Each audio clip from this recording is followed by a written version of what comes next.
असेलच, कारण त्याच निवडणुकांच्या प्रचारासाठी जात असताना अजित पवारांच्या विमानाला अपघात झाला।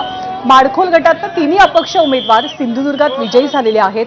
भाजपचे दिलीप देशमुख हे विजयाच्या उंबरठ्यावरती आहेत, तर दिलीप देशमुख यांची 2000 मतांची आघाडी आहे। परभणीमधनं दिलीप देशमुख हे विजय संपादित करतील झेडपीला, असंच चित्र आहे। सुरेश वरपुडकर त्यांची मुलगी सोनल देशमुख या मात्र पराभवाच्या छायेत दिसतात।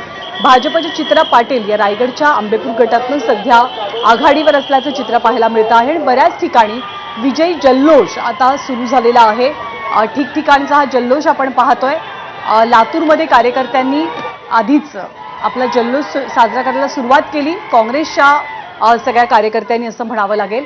भाजप सर्वाधिक जागांवरती आघाडी मिळवत सध्या राज्यातला सगळ्यात मोठा पक्ष, जिल्हा परिषद निवडणुकांच्या बाबतीत म्हणावा लागेल। त्याखालोखाल दादांची राष्ट्रवादी 46 जागांचा आहे। अश्विन 218 कल हाती आणि ज्ञानदा शिवसेना देखील 41 ठिकाणी, म्हणजे तिघांचा एकत्रित विचार केला म्हणजे आपण हेही सांगतोय की अनेक ठिकाणी एकमेकांच्या विरोधात देखील ते आहेत। मात्र सध्याच्या घडीला तिघांचा एकत्रित विचार केला तर जवळपास 150 ठिकाणी या तिघांनी आघाडी घेतली आहे। तिकडे सोलापूरची अपडेट, राम सातपुतेंच्या पत्नी जिंकल्यात संस्कृती सातपुते, तर सोलापूरमध्ये उत्तम जानकरांना मात्र धक्का बसतोय।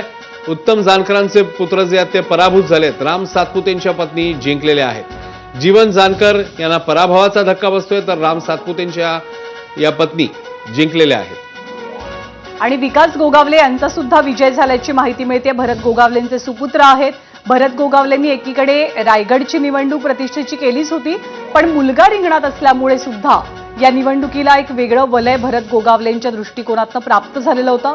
विकास गोगावलेंचा विजय झालाय। संस्कृती सातपुते या सुद्धा विजयी होत आहेत, पण त्याच वेळेला उत्तम जानकर यांचे सुपुत्र जीवन जानकर यांना मात्र पराभवाचा सामना करावा लागलेला आहे। सांगलीचा विचार केला तर भाजपची आघाडी आहे 8 जागांची। इकडे सोलापूरमध्ये भाजपनं 9 जागा तर राष्ट्रवादीनं 3 जागांवरती आघाडी घेतली आहे। शिवसेना 2 जागी आघाडीवरती आहे। रत्नागिरीमध्ये शिवसेना 8 अशी आघाडी आहे, म्हणजे शिवसेनेची एक हाती आघाडी रत्नागिरीमध्ये आपल्याला 10 जागांपैकी पाहायला मिळते। सिंधुदुर्गात भाजप 14, शिवसेना 3 असं सध्याचं चित्र आहे। छत्रपती संभाजीनगरात भाजप 6 जागांवर आघाडीवर आहे। शिवसेना 5 जागी आपली आघाडी टिकवते। परभणीमध्ये ठाकरेंची शिवसेना 2, काँग्रेस 3 अशी आघाडी आहे। सोलापूरमध्ये राम सातपुतेंच्या पत्नी जिल्हा परिषद निवडणुकीमध्ये विजयी झालेल्या आहेत, पण त्याच वेळेला सोलापुरात उत्तम जानकर यांना मात्र धक्का बसतोय। आंबेपूर गटातनं रायगडच्या भाजपच्या उमेदवार या आघाडीवरती आहेत, तर अपक्ष उमेदवार सिंधुदुर्गात एका ठिकाणी माडखोलमध्ये हे विजयी झाल्याचं चित्र आपल्याला दिसून येत आहे। धाराशिवमध्ये भूम पखरूड गटात वंचितच्या प्रियंका प्रवीण बागुल या जिंकलेल्या आहेत। रायगड आंबेपूर गटात भाजपच्या चित्रा पाटील आघाडीवर आहेत, तर सिंधुदुर्गात एक वेगळं चित्र। माडखोलमध्ये तिन्ही अपक्ष उमेदवार जिंकलेत, त्यामुळे जिकडे ज्या सिंधुदुर्गमध्ये सध्याच्या घडीला भाजप पुढे जाताना आपल्याला दिसते, तिकडे 3 अपक्ष देखील जिंकतायत। त्यामुळे ही नेमकी काय गणितं होती आपल्याला बघावं लागेल। सोलापुरातनं मोठी बातमी, मोहिते पाटलांना धक्का बसतोय, तर ती अपडेट आपल्याला घ्यायचीच आहे, पण तुर्तास पुन्हा एकदा आकडेवारीवर आपण नजर टाकूया। जिल्हा परिषदेची आकडेवारी, एकूण जागा 731 ठिकाणचे कल जे आहेत ते समोर आलेले आहेत। भाजप 78, शिवसेना 42, राष्ट्रवादी 48, त्यामुळे राष्ट्रवादी देखील आता अर्धशतकाच्या दिशेने आहे, उंबरठ्यावर आहे। रायगडचा देखील इकडे कल जो आहे तो समोर आलेला आहे। 237 कल सध्याच्या घडीला समोर आलेले आहेत, ज्याच्यामध्ये 85 ठिकाणी भाजप, शिवसेना 46, राष्ट्रवादी 49, काँग्रेस 22, ठाकरे सेना 16। तर मोठी बातमी, सोलापूरमधनं मोहिते पाटील यांना धक्का बसतोय।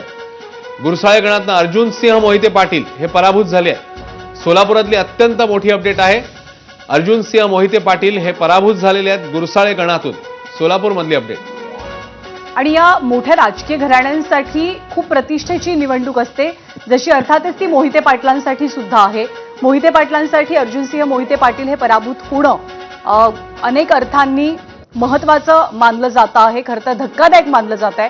सिंधुदुर्गाच्या माडखोल गटातनं 3ही अपक्ष उमेदवार विजयी झाल्याचं आपण पाहतोय। सोलापूरच्या बार्शी आळगाव गणामध्ये भाजप उमेदवार सुरेखा मुंढे यांचा विजय झालाय। धाराशिवच्या भूम पखरूड गणामध्ये वंचितच्या प्रियंका यांनी बाजी मारल्याचं चित्र आहे। माढाच्या मानेगाव गटामध्ये तानाजी सावंतांचे पुतणे पृथ्वीराज सावंत यांचा विजय झालाय। काका विरुद्ध पुतण्या अशी एक प्रकारे लढत आपल्याला इथे पाहायला मिळालेली होती। पृथ्वीराज सावंतांनी सुद्धा तानाजी सावंत यांना आव्हान दिलेलं होतं। माढ्यामधनं तानाजी सावंतांचे पुतणे पृथ्वीराज सावंत यांचा विजय होतो आहे।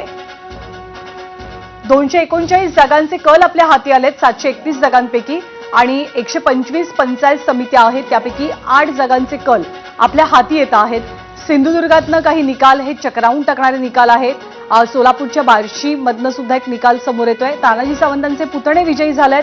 ही सुद्धा एक महत्वाची अपडेट म्हणावी लागेल. आंबेपूर गटात रायगडच्या भाजपच्या चित्रा पाटील यांनी आघाडी घेतलेली आहे. तर आणखी एक अपडेट ती येते, ती म्हणजे मगाशी नारदा जो मोहिते पाटील यांना धक्का आपण जे म्हटलं, तर ते जे अर्जुनसिंह मोहिते पाटील आहेत, तुला आठवत असेल परवाच बातमी आली होती, मुलाला घेऊन गेले होते मतदान केंद्रावर. ते अगदी 2 बरोबर. इन्सिडेंट जे आले होते त्यातला एक तो इन्सिडेंट होता आणि त्यांचा निकाल आता हा समोर आलेला आहे. तर बरीच टीका झाली होती, लहान मुलांना अशा प्रकारे मतदान केंद्रावर घेऊन जाणं, मग ते आचारसंहितेत बसतं का, आणि या सगळ्या गोष्टी समोर आलेल्या होत्या. बरीच टीकाही झाली होती. तर तो निकाल आपल्याला समोर आला. 263 कल सध्याच्या घडीला समोर आलेले आहेत. 731 पैकी भाजप 101, शिवसेना 48, राष्ट्रवादी 56. त्यामुळे राष्ट्रवादी आता 50 पार गेलेली आहे. अर्धशतक राष्ट्रवादीचं, तर भाजपचं शतक कलांचा विचार केला तर फलकावर लागलाय. शिवसेना देखील अर्धशतकाच्या उंबरठ्यावर आहे. 49 जागी आघाडी. काँग्रेस 22, ठाकरे सेना 16, राष्ट्रवादी शरद पवार पक्ष 6, इतर 13. 263 कल सध्याच्या घडीला समोर येत आहेत आणि त्याच्यापैकी 101 कल म्हणजे 100हून अधिक ठिकाणी जी आहे ती आता भाजप आघाडी घेताना दिसते. धाराशिवमध्ये वंचितच्या उमेदवार या जिंकलेल्या आहेत. तर माढा मानेगाव गटात तानाजी